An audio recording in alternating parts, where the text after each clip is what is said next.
Hi guys, welcome to our YouTube channel. 12th Standard Accountancy அலகு 1ல் இருக்கிற முழுமை பெறா பதிவேடுகளிலிருந்து கணக்குகள். அந்த லெசனில் இருக்க ஃபர்ஸ்ட் மெத்தடான லாப நட்ட அறிக்கை கணக்கிடும் முறையை நம்ம லாஸ்ட் வீடியோவில் பார்த்தோம். இன்றைக்கு அதுக்கு தொடர்ச்சியாக எடுத்துக்காட்டு 2 அந்த சம்மை பார்க்க போகிறோம். வாங்க பார்க்கலாம். This video is sponsored by BuyMote e-shopping. BuyMote e-shopping application is one of the online shopping app.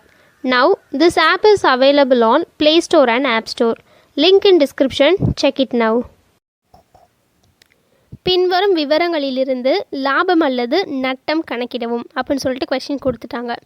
So கீழே நம்ம டீட்டெயில்ஸ் பார்த்தோம் அப்படின்னா 2018 ஏப்ரல் 1 முதல் 2019 மார்ச் 31 முதல்னு சொல்லிட்டு கொடுத்துருக்காங்க.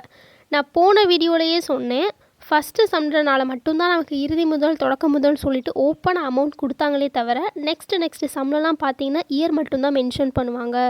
ஸோ அதனால தான் அந்த இயர் எப்படி கால்குலேட் பண்ணுறது நான் சொல்லியிருந்தேன். ஸோ அந்த வீடியோவில் திருப்பி சொல்கிறேன், கவனிச்சுக்கோங்க.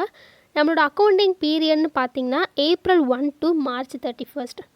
ஸோ இங்கே ஏப்ரல் 1ன்னு கொடுத்துருக்கிறது தொடக்க முதல் அப்படின்னும் மார்ச் 31 அப்படின்ட்டுருக்கிறது இறுதி முதல் அப்படின்னும் நம்ம எடுத்து வச்சுக்கணும்.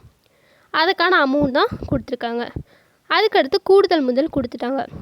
அதுக்கப்புறம் என்ன கொடுத்துருக்காங்க, எடுப்புகள் கொடுத்துருக்காங்க. இப்போ நம்மக்கிட்ட 4 டீட்டெயில்ஸ் இருக்குது. இதை வச்சு ஃபார்முலாவில் அப்ளை பண்ணி ஆன்சர் வந்து லாபமா நட்டமா அப்படின்னு கண்டுபிடிக்க போகிறோம். 2019 மார்ச் 31ஆம் நாளோடு முடிவடையும் ஆண்டிற்குரிய லாப நட்ட அறிக்கை அப்படின்னு சொல்லிட்டு மேலே ஹெட்டிங் போட்டு விவரம் ரூபாய் அப்படின்னு சொல்லிட்டு டேப்லெட் காலத்தை பிரிச்சுக்கோங்க. இப்போ ஃபர்ஸ்ட் ஃபார்முலா படி இறுதி முதல் அப்படின்னு சொல்லிட்டு போட்டுட்டு ப்ராக்கெட்டில் அவங்க கொடுத்த டேட்டை கண்டிப்பாக மென்ஷன் பண்ணணும். மென்ஷன் பண்ணிவிட்டு அமௌண்ட் எவ்வளோ கொடுத்துருக்காங்க, 1,50,000. ஸோ அதை ஃபர்ஸ்ட் எழுதிக்கிறோம்.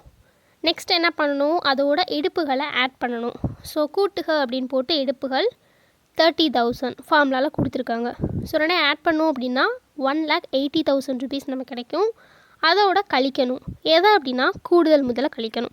ஸோ கூடுதல் முதல் நம்மளுக்கு கொஷின்லேயே கொடுத்துருக்காங்க 25,000 அப்படின்னு. ஸோ ரெண்டே ஆட் பண்ணோம் அப்படின்னா 1,55,000. அதுக்கப்புறமேட்டு கழிக்கணும் எதை, தொடக்க முதலை.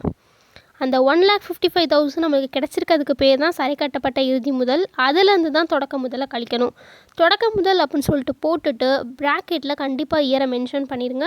ப்ளஸ் டேட்டோட 1,60,000 இதுவுமே நம்மளுக்கு சம்மில் கொடுத்துருக்காங்க. ஸோ அதுலேருந்து இதை கழிச்சோம் அப்படின்னா 5,000 கிடைக்கும். ஸோ நம்மளுக்கு ப்ளஸில் ஆன்சர் வந்துச்சுன்னா லாபம்னும் மைனஸில் ஆன்சர் வந்துச்சுன்னா நட்டம்னு நம்ம பார்க்கணும். ஸோ இந்த சம்மில் நம்மளுக்கு மைனஸில் ஆன்சர் வந்திருக்கு. ஏன் அப்படின்னா 1,55,000ல் 1,60,000 போகாது. அப்படி போச்சுன்னா அது மைனஸில் தான் ஆன்சராக வரும். ஸோ அதனால் இந்த கணக்கு அவ்வாண்டில் ஏற்பட்ட நட்டம் -5,000 அப்படின்னு சொல்லிட்டு போட்டாச்சு. இந்த வீடியோ லைக் பண்ணிக்கோங்க. இதே மாதிரி அடுத்தடுத்த வீடியோஸில் நம்ம கணக்குகள் எல்லாத்தையும் பார்க்கணும் அப்படின்னா நம்ம சேனலை சப்ஸ்கிரைப் பண்ணிக்கோங்க. தேங்க்யூ ஃபார் வாட்சிங்.